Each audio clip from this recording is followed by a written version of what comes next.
Matapos ang kontrobersyal na pahayag ni Senador Amy Marcos laban sa kanyang kapatid na si PBBM nitong nakaraang INC rally, di maiwasang maglabas ng saloobin at sariling opinyon si Ogie Diaz sa naging speech ng senadora.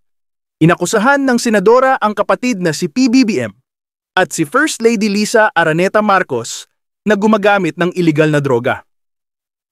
Ani Ogie sa kanyang FB post, "Noon mo pa pala alam na ganyan ang kapatid mo. Bakit hinayaan mo siyang tumakbo? Kung matino kang kapatid at hipag, at totoong may malasakit ka sa bayan, at mahal mo si BBM, umeksena ka na sana. Pinangaralan mo na wag na siya ang tumakbo at si Sara na lang.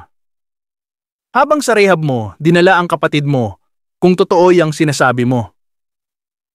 Pero ikaw din naman ang tumulong maluklok si BBM sa pwesto. Hinilot mo pa si Sara noon na mag-uniteam na lang sila ng kapatid mo, di ba? At dahil malalim ang pagtingin sa'yo ni Sara bilang ate, isa ka sa mga nakapagpa-convince dito na mag-VP kay BBM. Kung alam mo bang adik na si BBM dati, pero okay pa din ang relasyon nyo, lalo na kayo ng hipag mo, sisirain mo ba ng ganyan ang kapatid mo? Baka sa'yo deadma na kung adik kasi maayos naman ang relasyon nyo ng kapatid mo at ng hipag mo. Kaso nga, hindi. Kaya gagawa ka ngayon ng paraan para patunayan kay VP Sara na sobrang hiyang-hiya ka sa nangyari. Kaya para patunayang nagsusori ka sa kanya at ikaw ay para sa kanya, ay tumindig ka by telling the public na adik nga ang kapatid mo at nasisiguro mong maniniwala sa iyo ang mga tao. Dahil ikaw na rin ang nagsabi na noon mo pa alam ang bisyo ng kapatid at hipag mo. So, dahil sa bibig mo na rin nanggaling yan at ipinaalam mo lang sa taong bayan, feeling mo nakagawa ka ng kabayanihan? Feeling mo ba absuelto ka na dahil pinatunayan mo sa mga tao na walang kapakapatid? Walang kamakamag-anak sa'yo, basta ang mali ay mali. Pero hindi sana nangyari ang mali kung di ka noon nagbulag-bulagan sa mga nung unang panahon mo pa alam na mali. Summary po yan ng mga nababasa kong comments ng ilang concerned netizen. Baka may sagot diyan si Senador Amy Marcos para maliwanagan din ang taong bayan. O kaya dugtungan na lang niya ang sentence na ito. Akala ko kasi nung una magbabago, ang naging problema kasi.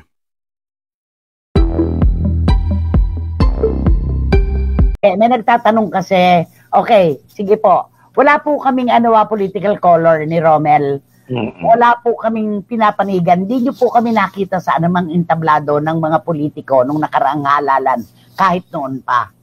Tinatanong tayo ngayon, Romel, ano daw ang ating saloobin tungkol sa inilantad na mga pasabog ni Senator Amy laban kay Pangulong Bongbong Marcos? Ikaw muna. Isa lang ang sasabihin ko dyan, Nay. Naloka ako dahil hindi ko ini-expect na manggagaling kay Senator Amy Marcos ang mga bagay-bagay na yun. Dahil alam ko, kapatid niya kasi yun. Kapatid niya ang dating Pangulo. Kaya nakakaloka yung masabog na ito. Kasi kung iisipin mo, bakit siya? Di ba lagi mong iisipin? Di ba? Oo, di ba lagi mong tayong ordinaryong, kahit tayong pamilyang Pilipino, kahit na basta kapamilya natin hanggat maaari, di ba? Ayusin natin solusyonan ng pribado. Correct. Alam niyo po, mga kapatid, kami nga po, lagi namin sinasansala ang mga artista na magkakapamilya nag-aaway-away publicly. Nagkagalit tayo dahil sabi natin, ano ba naman to? Hindi nyo ba pwedeng pag-usapan ito? Ako naman, ang punto ko dito, hindi nakaka-Pilipino yung ginawa ni Senator Amy. Hindi po ito ang mga litanya na inaasahan natin sa isang sibilisadong lipunan. Hindi po. Hindi lamang po ang kanyang kapatid ang inilagay niya dito sa alanganin nang dahil sa nakasanlang kaluluwa sa usaping politika, kundi mismo pong Pilipinas sa mapa ng mundo. Doon lamang po muna kami. Mula Apari hanggang Hulo, nabulaga sa pasabog ni Senator Amy Marcos ang buong mundo. Nabulaga. Sorry, Anjo Iliana, stop muna sa storytelling mo. kabog ka na, sabi ni Wating-Wating. Ang daming text na ganito ha, ang daming text na ganito. When ambition is thicker than blood, nasobrahan na sa botox, umabot na sa utak ni Mangga. Sabi ni Ching Bautista Silverio. Ako naman, Ching, ang akin lamang, hindi na niya inalala, hindi lang naman ang kanyang kapatid, ang kanyang winasak dito, hindi lang ang pamilya, hindi lang yung mga kadugo niya. Paano naman ang sambayan ng Pilipino sa harap ng mapa ng mundo? Hindi ba naman niya naisip na pati ang ating ekonomiya ay babagsak dahil dito? Ay, ewan ko, 600,000 yung audience, dun mo di ba? Anay, si Tutut at si Tutut, ang makabagong anyo ni Judas na walang balbas. Huwag po sana sa kaparehas ni Judas na may lubid ang maging finale nila. Sabi ni Dan Clavesillas. Alam mo si Joey Francisco, kahit pala nasa Kuala Lumpur siya, talagang nanonood siya, hindi lang siya makatext, wala daw siyang roaming. At bakit wala? Ba't hindi roaming ang phone mo? Joey, tawa pa ng tawa, nagalaw ang camera. Ayan, tama ka dyan, anak ko. Of course, di ba? Yun. Sabi ni Jamie, sa tingin ko, nag-firebacklash sa kanya yung sinabi ni Mangga. Sabi ni Jamie Dacia. Okay. At sabi pa ulit, I didn't vote for PBBM, but I'd rather have him as president than Inday Lustay. Ay, nako. Sabi naman ni Bradley Guevara, kaloka man ito mula kay Dino, ating Aimee at sa latest na Ibong Adarna, ang mga nag-iingay na boses sa mundo ni Janet.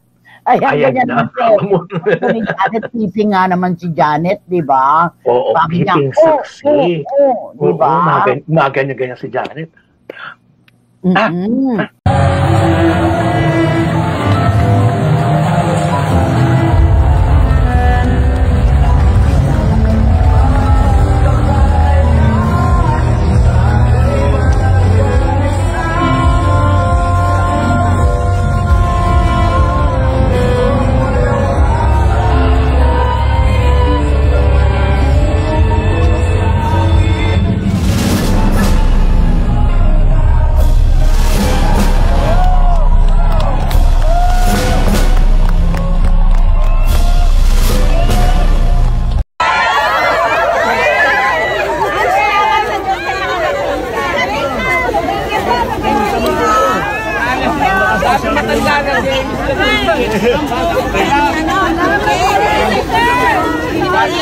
Nagwapong!